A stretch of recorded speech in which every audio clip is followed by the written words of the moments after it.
Assalamualaikum warahmatullahi wabarakatuh. Perkenalkan, nama saya Sulfatli Marsuki, NIM 24SP109. Pada video kali ini saya akan menjelaskan materi mengenai saluran transmisi, jaringan distribusi, gardu induk, PLTU, PLTS, PLTB, PLT pemanas bumi, dan PLTA. Yang pertama, saya akan menjelaskan materi mengenai saluran transmisi. Saluran transmisi adalah jaringan penghantar listrik bertegangan tinggi yang berfungsi menyalurkan energi listrik dari pembangkit listrik menuju gardu induk. Tegangan yang digunakan pada saluran transmisi sangat tinggi, umumnya yaitu 70 kV, 150 kV, 275 kV, sampai dengan 500 kV, dengan tujuan untuk mengurangi rugi-rugi daya selama penyaluran jarak jauh. Saluran transmisi biasanya menggunakan menara baja atau tiang beton tinggi, serta konduktor berbahan aluminium atau aluminium berinti baja. Transmisi memiliki peran vital karena menjadi penghubung utama antara pusat pembangkit dan sistem distribusi. Gangguan pada saluran transmisi dapat menyebabkan pemadaman listrik dalam skala luas. Yang kedua yaitu jaringan distribusi. Jaringan distribusi merupakan sistem penyaluran listrik dari gardu induk ke konsumen akhir seperti rumah tangga, perkantoran, dan industri. Tegangan listrik pada jaringan distribusi lebih rendah dibandingkan dengan transmisi, yaitu 20 kV untuk tegangan menengah dan 220 atau 380 volt untuk tegangan rendah. Jaringan distribusi dibedakan menjadi dua, yaitu distribusi primer dan distribusi sekunder, di mana distribusi primer ini menyalurkan listrik dari gardu induk ke gardu distribusi, yaitu tegangan menengah, sedangkan distribusi sekunder menyalurkan listrik dari gardu distribusi ke pelanggan tegangan rendah. Distribusi dapat berupa jaringan udara maupun jaringan bawah tanah, tergantung kondisi wilayahnya. Keandalan jaringan distribusi sangat menentukan kualitas layanan listrik kepada masyarakat. Yang ketiga adalah gardu induk, di mana gardu induk adalah fasilitas penting dalam sistem tenaga listrik yang berfungsi untuk menekan atau menurunkan tegangan listrik. Juga untuk mengatur aliran daya serta melindungi sistem dari gangguan. Gardu induk menjadi titik peralihan antara transmisi dan distribusi. Kemudian peralatan utama yang digunakan pada gardu induk yaitu pertama ada transformator daya, kedua pemutus tegangan, tiga ada isolator, keempat adalah sistem proteksi dan pengukuran.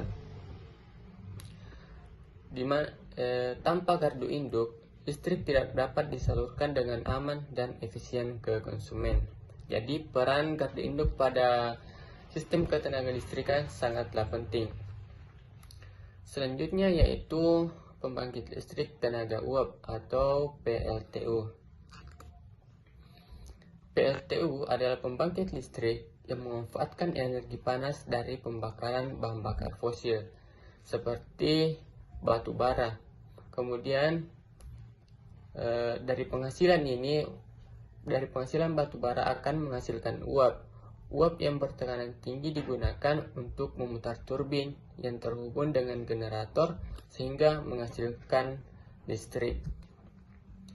PLTU memiliki keunggulan dalam menghasilkan daya besar dan stabil. namun memiliki kelemahan yaitu menghasilkan emisi gas rumah kaca serta berdampak oleh lingkungan sekitar. Oleh karena itu, penggunaannya mulai dikombinasikan dengan teknologi ramah lingkungan.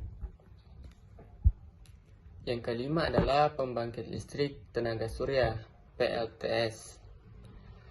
PLTS ini memanfaatkan energi matahari yang diubah langsung menjadi energi listrik menggunakan panel surya.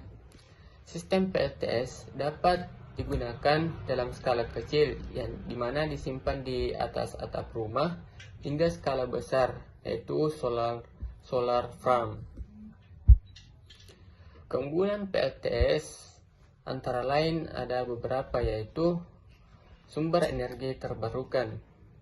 Yang kedua, ramah lingkungan. Yang ketiga itu biaya operasionalnya rendah. Namun, PLTS bergantung pada intensitas cahaya matahari, sehingga produksi listriknya tidak stabil karena cahaya kadang saja terik dan kadang mendung. Yang keenam yaitu pembangkit listrik tenaga bayu atau PLTB. PLTB memanfaatkan energi angin untuk memutar baling-baling turbin. Putaran turbin kemudian menggerakkan generator untuk menghasilkan energi listrik. PLTB umumnya digunakan di daerah pesisir, dataran tinggi, atau wilayah dengan kecepatan angin tinggi. Contohnya di pebukitan. Energi angin bersifat bersih dan terbarukan, tetapi bergantung pada kondisi alam dan membutuhkan area yang luas. Yang ketujuh yaitu pembangkit listrik tenaga panas bumi. PLT panas bumi atau PLTP memanfaatkan panas dari dalam bumi yang berupa uap atau air panas. Uap panas digunakan untuk memutar turbin dan menghasilkan energi listrik.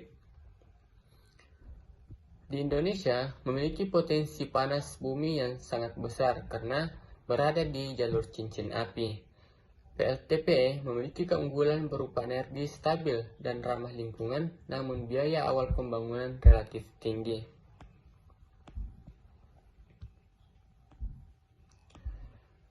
Selanjutnya yaitu pembangkit listrik tenaga air atau PLTA. PLTA memanfaatkan potensi air dari sungai atau bendungan. Air yang mengalir dengan tekanan tinggi akan memutar turbin yang terhubung ke generator sehingga dapat menghasilkan energi listrik. PLTA mampu menghasilkan listrik dalam jumlah besar dan relatif stabil. Selain itu, bendungan PLTA juga bermanfaat untuk irigasi dan pengendalian banjir. Namun, penggunaan PLTA memerlukan lokasi khusus dan dapat berdampak pada ekosistem sekitar. Kemudian yaitu kesimpulan. Sistem ketenaga listrikan merupakan suatu rangkaian yang saling terhubung mulai dari pembangkit listrik, saluran transmisi, gardu induk, hingga jaringan distribusi yang bertujuan menyalurkan energi listrik secara andal dan efisien kepada masyarakat. Saluran transmisi berperan penting dalam mengirimkan listrik bertegangan tinggi dari pembangkit ke gardu induk dengan meminimalkan rugi daya.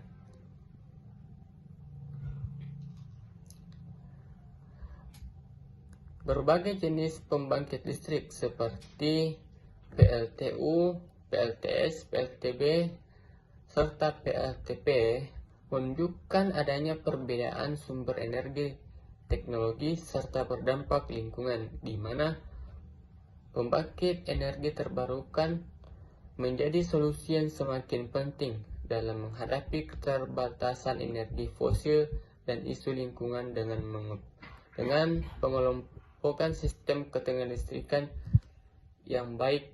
Sekian materi yang dapat saya jelaskan pada video ini. Kurang dan lebihnya mohon dimaafkan. Assalamualaikum warahmatullahi wabarakatuh.